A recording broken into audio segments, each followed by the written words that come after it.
ក្រោយពីសារ៉ាន់បានឃើញហ៊ូចូលមករៀនសាលាជាមួយគេវាពិតជាធ្វើឲ្យគេភ្ញាក់ផ្អើលខ្លាំងមែនទែនប៉ុន្តែសូរ៉ាន់គេនៅតែឆ្ងល់អញ្ចឹងហើយអ្វីក៏ហ៊ូលេងមកនៅទីនេះទៀតហើយទាំងដែលគេពិតជាមិនយល់នោះទេហើយអ្វីបានជាហ៊ូតាមគេមកដល់ទីនេះយ៉ាងណាមិញសូរ៉ាន់គេក៏បានគម្រាមទៅកាន់ហ៊ូថារូបភាពដែលគេថតបានហ៊ូនោះគេបានលុបចោលទៅហើយចឹងហើយហ៊ូក៏មកតាមរំខានគេទៀតបើមិនដូច្នោះទេគេនឹងប្តឹងប៉ូលីសជាមិនខានប៉ុន្តែហ៊ូនេះមិនខ្វល់នោះទេទោះបីជាសារ៉ាន់ចង់ធ្វើអ្វីក៏ដោយក៏មិនបាច់មកប្រាប់នាងឡើយក្រោយពីសារ៉ាន់គេអញ្ចឹងហើយគេពិតជាខឹងជាមួយនឹងហ៊ូខ្លាំងមែនទែនស្របពេលដែលហ៊ូនាងក៏បានទាញអត្តសញ្ញាណថ្មីរបស់នាងយកមកទន្ទិញនៅពីមុខសារ៉ាន់តែម្ដងហើយអ្វីទាំងអស់នេះវាគ្រាន់តែជាការបោកបន្លំរបស់ហ៊ូតែប៉ុណ្ណឹងវាក៏កាន់តែធ្វើឲ្យសារ៉ាន់កាន់តែខឹងបន្ថែមទៀតតែយ៉ាងណាមិញនាងក៏បាននិយាយទៅកាន់សារ៉ាន់ថាចាប់ពីពេលនេះតទៅឯងគឺធ្វើជាអ្នកបម្រើរបស់យើងហើយរឿងនេះវាកាន់តែញ៉ៃទៀតហើយដែលធ្វើឲ្យសារ៉ាន់គេក៏ចង់ខកទៅប្តឹងប៉ូលីសតែម្ដងប៉ុន្តែហ៊ូនាងក៏បាននិយាយទៅកាន់សូរ៉ាន់ថាថាមពលដែលសូរ៉ាន់ប្រើនៅថ្ងៃនោះនាងចង់ឲ្យសូរ៉ាន់បង្ហាញនាងម្ដងទៀត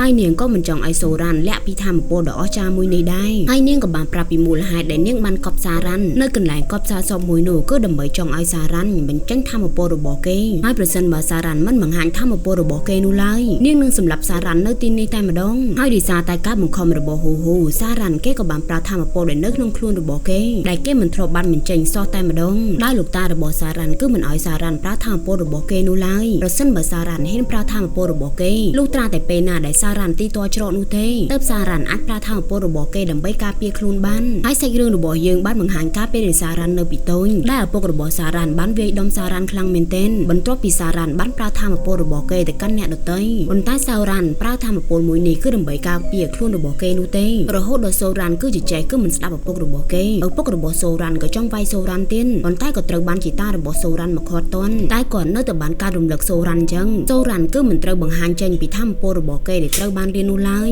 មិនថាកលៈទេសៈណាក៏ដោយហើយកាលណាដែលសូរ៉ាន់បង្ហាញធម៌ពលរបស់គេឲ្យទៅខាន់ដតីបានឃើញនោះសំណាងអាក្រក់នឹងកើតឡើងមកកាន់គ្រួសាររបស់គេជាមិនខានហើយគ្រួសាររបស់សូរ៉ាន់ទាំងអស់តែងតែផ្លាស់ប្ដូរទីលំនៅពីកន្លែងមួយទៅកន្លែងមួយដែលឆ្ងាយពីមនុស្សធ្វើឲ្យសូរ៉ាន់គេពិតជាឆ្ងល់ខ្លាំងមែនទែនតែយ៉ាងណាមិញលោកតារបស់សូរ៉ាន់ក៏បានប្រាប់ទៅកាន់សូរ៉ាន់ថានៅពេលដែលសូរ៉ាន់ធំពេញវ័យនោះឪពុករបស់គេគឺនឹងប្រាប់គេហើយលោកតាសូរ៉ាន់គាត់ក៏បានបង្ហាញពីធម៌ពលរបស់គាត់ដែលជាធម៌ពលកណ្ដាប់ដៃអាកាំងឲ្យទៅកាន់សូរ៉ាន់បានឃើញដែលវាជាធម៌ពលដ៏អស្ចារ្យខ្លាំងមែនទែនហើយលោកតារបស់សូរ៉ាន់គឺចង់ឲ្យសូរ៉ាន់រៀនវឹកហាត់ពីមូលដ្ឋានគ្រឹះរបស់កុងហ្វូប៉ុន្តែសូរ៉ាន់គឺនៅតែមិនចង់អញ្ចឹងដោយសារតែគេបានគិតថានៅពេលដែលគេរៀនចេះហើយគេមិនអាចប្រើវាបានដដែលនឹងអញ្ចឹងហើយគឺគេមិនចង់រៀននោះឡើយហើយសរុបមកគ្រួសារឈូទាំងអង្គគឺជាគ្រួសារដែលមានសមត្ថភាពយ៉ាងអស្ចារ្យប៉ុន្តែមនុស្សទាំងអស់តែងតែខ្លាចគ្រួសារដែលមានសមត្ថភាពពិសេសដូចជាគ្រួសារឈូអញ្ចឹងហើយពួកគេទាំងអស់ក៏ត្រូវបានលាក់សមត្ថភាពរបស់ពួកគេដែលមិនឲ្យមនុស្សបានឃើញនោះឡើយហើយកាលណាដែលពួកគេបានរកឃើញពីសមត្ថភាពដ៏អស្ចារ្យរបស់កុងហ្វូហើយពួកគេនឹងកម្ចាត់ចោលហើយមើលពេលបច្ចុប្បន្នវិញ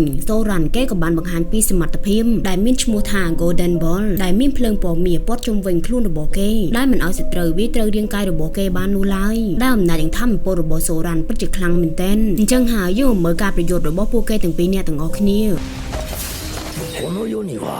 わしら以外にも偉人はおる。もしお前が意図せず偉人に出会ってしまったなら敵を攻撃できる。じいちゃんやっと分かったよ。小さい頃から厳しく俺にクンフーを教えてくれたのはこいつみたいな偉人からហើយសរុបមកសូរ៉ាន់គឺមិនអាចយកឈ្នះហ៊ូបាននោះទេរីឯសារសពរបស់លោកតាសូរ៉ាន់វិញក៏ត្រូវបានពួកគេលួចយកមកដែលម្នាក់ទៀតគឺជាខ្មោចឆៅហើយមានមនុស្សម្នាក់ទៀតនៅពីក្រោយខ្លួនគេដែលលោកតារបស់សូរ៉ាន់ក៏មានឈ្មោះថាឈូសាគូរិនហើយលូលៀងគេក៏បានបឺតស្រូបធម៌ពលរបស់លោកតាសូរ៉ាន់តែយ៉ាងណាមិញសារសពដែលពួកគេបានលួចយកមកនេះពួកគេក៏ចង់ឲ្យលូលៀងធ្វើតាមសន្យាដែលបានសន្យាជាមួយនឹងពួកគេប៉ុន្តែមើលទៅលូលៀងគឺមិនចង់គោរពសន្យារបស់ពួកគេនោះឡើយដែលគេលើកហេតុផលមកថាសារសពមួយនេះគឺវាមិនគ្រប់គ្រាន់នោះទេបើសិនបើចង់ឲ្យគេគោរពពាក្យសន្យានោះគឺពួកគេត្រូវធ្វើរឿងមួយទៀតហើយលូលៀងក៏បានផ្ដាំទៅកាន់ពួកគេទាំងពីរនាក់ដែរឲ្យនៅឲ្យឆ្ងាយពីក្មេងស្រីសក់ខ្មៅនោះដែលជាហ៊ូហើយលូលៀងគេពិតជាចាប់អារម្មណ៍នឹងសូរ៉ាន់ខ្លាំងមែនទែនបន្ទាប់ពីគេបានដឹងថាសូរ៉ាន់គឺជាចៅប្រុសរបស់លោកតាសាគូរិនអញ្ចឹងហើយលូលៀងក៏បានឲ្យពួកគេទៅចាប់សូរ៉ាន់មកហើយយើងក៏មិនដឹងពីការសន្យារបស់ពួកគេទាំងពីរនាក់គឺបែបណាដែរគ្រាន់តែដឹងថាលូលៀងឲ្យពួកគេទៅចាប់សូរ៉ាន់ទៅគេនឹងធ្វើតាម តាមសន្យាដែលបានសន្យានឹងគ្នាហើយបន្ទាប់មកលូលីងឡុងគេក៏បានមកអោបលូលៀងពីក្រោយហើយនឹងបាននិយាយថាហេតុអ្វីក៏លងមិនប្រាប់ពួកគេពីរបៀបដែលចូលអង្គការរបស់យើងទៅហើយពួកគេទាំងពីរនាក់ក៏ពិតទៅគឺជាបងប្អូនជីដូនមួយនឹងគ្នានោះទេហើយបន្ទាប់ពីពួកគេទាំងពីរនាក់បាននិយាយគ្នាចំលូលីងឡុងនាងក៏បានបឺតស្រូបធម្មពលរបស់លោកតាសូរ៉ាន់នេះគ្រាន់តែជាសារសពនោះទេធម្មពលរបស់គាត់គឺខ្លាំងប៉ុណ្ណឹងហើយចុះបើជាមនុស្សរស់ទៀតធម្មពលនឹងខ្លាំងប៉ុណ្ណាទៅចំពោះសូរ៉ាន់វិញគេក៏បានចាញ់ក្នុងដៃរបស់ហ៊ូយ៉ាងអាម៉ាំងដែលពេលនេះសំបីតែកៅអៅបន្តិចក៏គេគ្មាននៅក្នុងខ្លួនផងព្រោះតែហ៊ូនាងចាប់ហៃឡើងខ្ទេចអស់ហ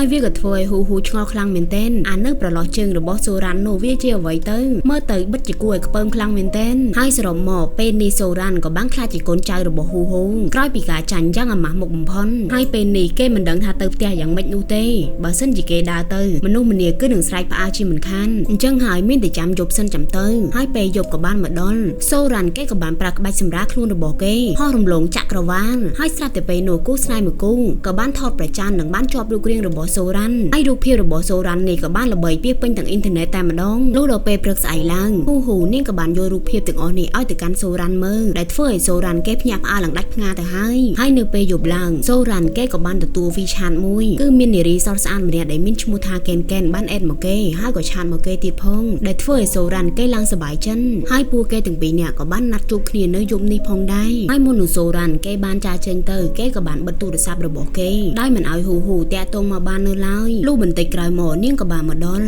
ហើយពួកគេទាំងពីរនាក់ក៏បានចូលទៅដេតជាមួយគ្នាតែម្ដងដែលហ៊ូនាងក៏បានព្យាយាមតាក់ទងទៅកាន់សូរ៉ាន់ដែរតែទូរស័ព្ទរបស់គេបានបិទទៅហើយតែនាងក៏អាចចាប់ទីតាំងរបស់គេបានដោយសារតែទូរស័ព្ទរបស់សូរ៉ាន់គឺមានជាប់ GPS តែចូលសានបាននិយាយទៅកាន់ហ៊ូប្រហែលជាសូរ៉ាន់គឺមិនអីនោះទេហើយការដែលសូរ៉ាន់បានបិទទូរស័ព្ទរបស់គេដែលមិនឲ្យហ៊ូតាក់ទងបាននេះវាពិតជាធ្វើឲ្យហ៊ូខឹងខ្លាំងមែនទែនបើនាងជួបជាមួយនឹងសូរ៉ាន់នោះនាងនឹងដាក់វិន័យគេតែម្ដងក៏លេចមកកាន់ពួកគេទាំងពីរនាក់វិញពិតជានិយាយចុះសម្រងគ្នាល្អខ្លាំងមែនទែនរហូតដល់សិស្សប្អូនរបស់សូរ៉ាន់បានបបួលសូរ៉ាន់ទៅផ្ទះរបស់នាងហើយវាក៏ជាឱកាសល្អដែរព្រោះថាសូរ៉ាន់គេចង់កម្ចាត់ភាពកំឡោះរបស់គេចេញព្រោះតាំងពីដើមដល់ឥឡូវសូរ៉ាន់គឺនៅកំឡោះនោះទេហើយអំឡុងពេលដែលពួកគេទាំងពីរនាក់វិតែនឹងថើបគ្នាទៅហើយក៏មានអ្វីមួយយ៉ាងបានតិចករបស់សូរ៉ា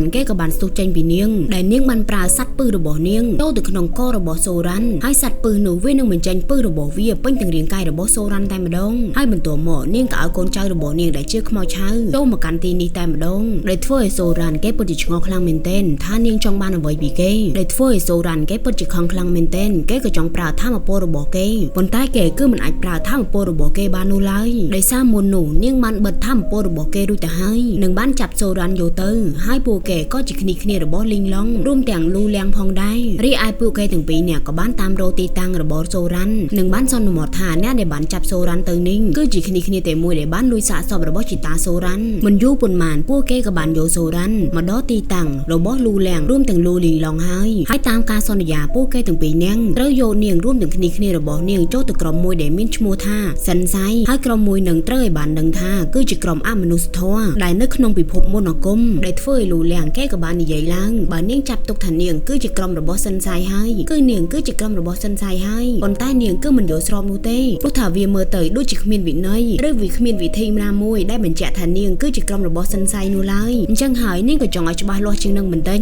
ចំណែកឯលូលីងឡុងនាងក៏ចាប់ផ្ដើមប៉ះរាងកាយរបស់សូរ៉ាន់ដែលធ្វើឲ្យពេលនោះសូរ៉ាន់ពិតជាភ័យខ្លាចខ្លាំងមែនទែនរហូតដូចជាមានភ្លើងអ្វីចេញមកព្រាកព្រៀងដែលយើងមិនដឹងថាវាជាភ្លើងអ្វីនោះឡើយដែលធ្វើឲ្យពេលនោះសូរ៉ាន់គេក៏បាននិយាយថាវាដូចជាមិនឈឺសោះដែលធ្វើឲ្យពីរនាក់នេះគេឡើងឆ្ងល់អាលូលីងឡុងគឺកំពុងតែធ្វើអ្វីដែលលូលៀងគឺមិនចង់ឲ្យលូលីងឡុងធ្វើអ្វីទៅលើសូរ៉ាន់ពេលនេះនោះទេហើយអ្វីដែលលូលៀងគេចង់បាននោះគឺចង់បានគេអំណាចរបស់ជីតារបស់សូរ៉ាន់ដែលមានអាត់កំបាំងយ៉ាងច្រើននៅពីក្រោយនេះហើយចំពោះឈ្មោះពេញរបស់លូលៀងនៅក្នុងក្រុមសិនសៃនោះគឺមានឈ្មោះថាអយូដែលគេមានសមត្ថភាពអាចសាកសួរចម្លើយទៅកាន់ព្រលឹងដោយផ្ទាល់ហើយពេលនោះគេក៏បានប្រើធម្មពលរបស់គេចង់ដកព្រលឹងរបស់សូរ៉ាន់និងគ្រប់គ្រងការចងចាំទាំងអស់របស់សូរ៉ាន់ផងដែរប៉ុន្តែពេលនោះចូលសាន់រួមទាំងហ៊ូពួកគេទាំងពីរនាក់ក៏បានមកដល់ទីនេះដែលចូលសាន់បានប្រើធម្មពលរបស់គេវាទៅកាន់លូលៀងមួយទំហឹងដែលធ្វើឲ្យសូរ៉ាន់គេពិតជាអរខ្លាំងមែនទែនបន្ទាប់ពីបានឃើញហ៊ូនៅទីនេះឥឡូវអេដមីនសុំហៅលូលៀងថាជារ៉ូយូវិញចំណែកឯលូលីងឡុងអេដមីននឹងហៅថាណាត់ស៊ូកាវិញហើយពេលនេះចូលសាន់ក៏បានឲ្យហ៊ូត្រៀមខ្លួនដើម្បីកម្ចាត់ពួកគេទាំង3នាក់នេះចោលស្របពេលដែលសាច់រឿងរបស់យើងភាគនេះក៏បានមកដល់ទីបញ្ចប់អរគុណសម្រាប់ការទស្សនាបាយបាយ